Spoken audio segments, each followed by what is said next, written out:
event is coming soon. I greet you in the love and the light of the infinite Creator. Order followers are agents of the Cabal, and you could be one. Repeat a famous shock test shows people still obey orders. The question of what is evil has been pondered for all of human history. Why do people do bad things is an enduring mystery. While there is much to tease out when considering this question, what becomes a consistent theme is that of dogmatic adherence to authorities. Almost every large-scale tragedy on Earth, such as major wars, economic disasters, plagues, and so on, were facilitated by a population of people who did not question the status quo. But ideas, beliefs, philosophies, and most especially, orders issued by government or authorities, should be questioned. When they are not, good people can be conscripted into doing horrific things without much effort. The following article details a seminal case in the annals of psychology and sociology. Stanley Milgram performed an experiment wherein participants were asked to administer electric shocks to volunteers. The shocks would be increasingly intense, so much so, that it could have been lethal. But it was a ruse. There were no real shocks given, only actors pretending to be shocked. The experiment was designed to test how easily seemingly moral people could be recruited to perform harmful acts on others. What the study discovered was that 90% of the people administering the illusory shocks would suppress their moral objections so long as an authority implored them to continue. It seems, the moral and ethical leanings of people can be easily removed if they can be led to believe in an authority, particularly one that provides a belief system to allow them continue the harmful behavior. Why is this the case? Again, this is a complex issue, but there is enough data available to draw some conclusions. Fiercely, recognizes that the people issuing the shocks registered ethical concern. Almost all the participants asked if they should continue once the actors started screaming in pain. Secondly, an authority figure was there to reassure them that it was okay to continue. Thirdly, a philosophy was given to the shockers that allowed them to justify hurting others. It is this last aspect that seems to be the crucial element. Some might argue that the authority figure was the primary reason why people continued, and that appears to be part of it. However, the authority merely represented the personification of the goal and philosophy of the experiment, that is to say, the participants were already willing to perform the harmful task and this person merely acted as a reminder of the reasons why they did. What this means is that the premise behind the research itself was the primary motivational factor, which was that the goal of the exercise was to understand human nature. And since this study was conducted after the world learned about the horrors of Nazi Germany, and the extermination of millions of people, a pre-existing bias was in place that allowed participants to believe in the study. This suggests that when people commit harmful acts, they need a context to justify such actions, unless they are inherently immoral people. But studies show that the vast majority of the population are not inherently immoral, known as psychopaths or sociopaths in psychology. If most people on Earth are generally moral and ethical, how is it that so much harm and suffering is allowed to continue? Yes, there are authorities out there threatening people with prison or monetary fines if they don't comply with orders. Like in the military, a soldier would be court-martialed, but a philosophy is also needed to move someone from mere compliance to a believer. People need to buy into the premise of an order so that they willingly choose to carry it out. Social engineers are responsible for conditioning the masses to not only follow orders but accept them as the best thing to do. Looking to the Milgram study, the people believed that what they were doing was in the pursuit of science and knowledge, and felt justified in committing harm against others for that purpose. The ends justify the means. This suggests that merely issuing orders from a strong authority isn't enough. The orders also have to come with an ideology people can believe in. And this is why propaganda and mass mind control techniques are needed, because, under normal conditions, no one in their right mind would want to participate in the plans of insidious controllers. This also means that taking the time to understand your philosophy, worldviews, and belief systems is incredibly important. When we don't do this essential work, we become liabilities for others, We can be easily recruited into all manner of socially destructive causes, such as the explosion of postmodernist movements currently sweeping the West.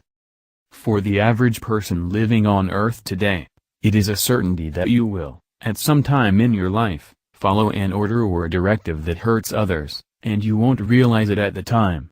A ceaseless onslaught of weaponized meta-messages, belief systems, and philosophies have poured into the collective mind of the masses via propaganda mechanisms, specifically designed to train the people to follow orders blindly. Consider that in many of such circles, merely questioning the doctrine or dogma of a movement is tantamount to heresy.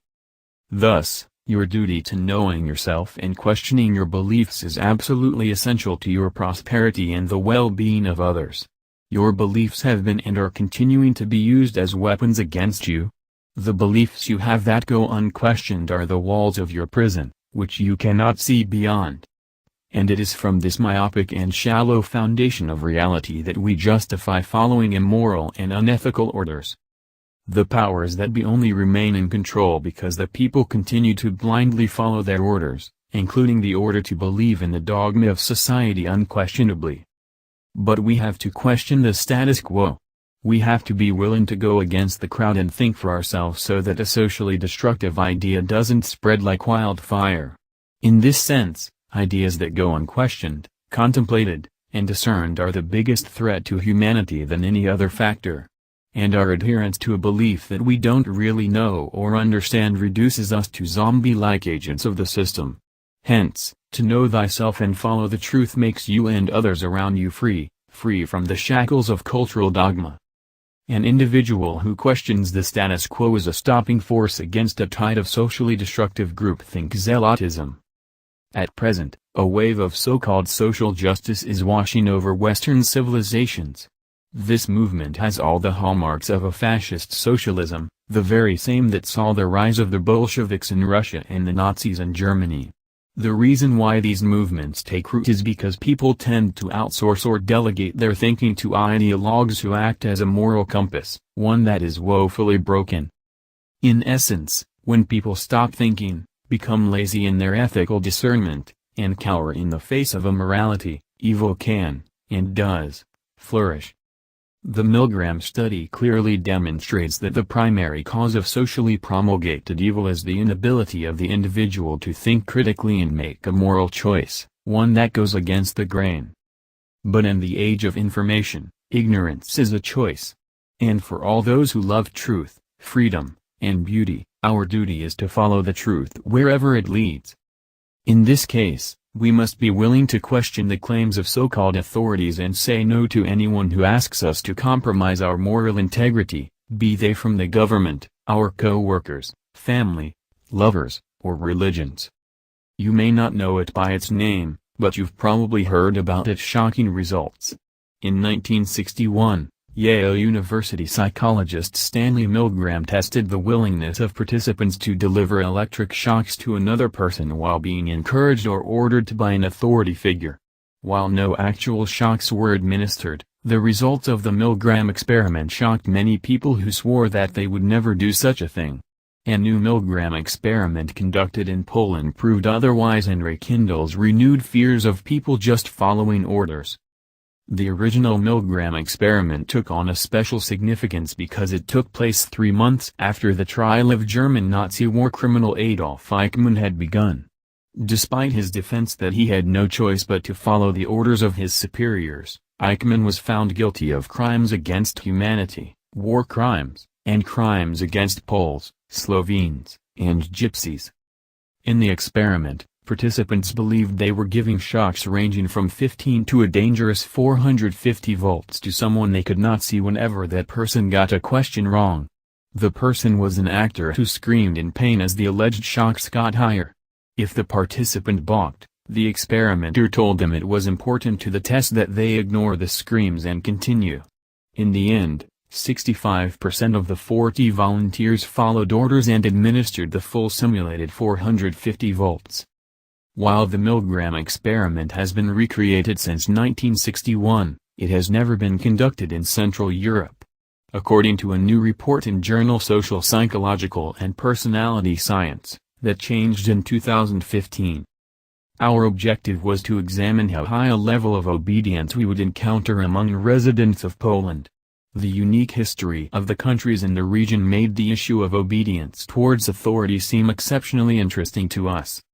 Psychologist Tomasz Grzyb from the SWPS University of Social Sciences and Humanities in Poland helped conduct the new experiment.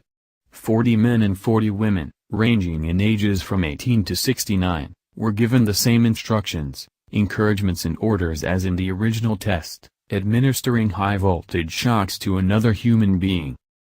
The shocker doesn't seem too shocked at what he's doing. The results. The full 450 volts was administered, in simulation, to the screaming actors by 90% of the participants. One somewhat redeeming find: the number of people who refused to deliver the painful jolts was 3 times greater when they believed the recipient was a woman. What have we learned? Grzyb delivers the shocking answer. Half a century after Milgram's original research into obedience to authority, a striking majority of subjects are still willing to electrocute a helpless individual. Subjects living in a country where millions were killed by people following orders. Are you shocked by the results? What do you think you would do? What would you do? Please like us and share with your social media. Please subscribe and click the bell to be notified of our new videos. Remember to check out our playlist for important intel you may have missed. Be sure to enter our subscriber appreciation $100 monthly giveaway. The link is in our description.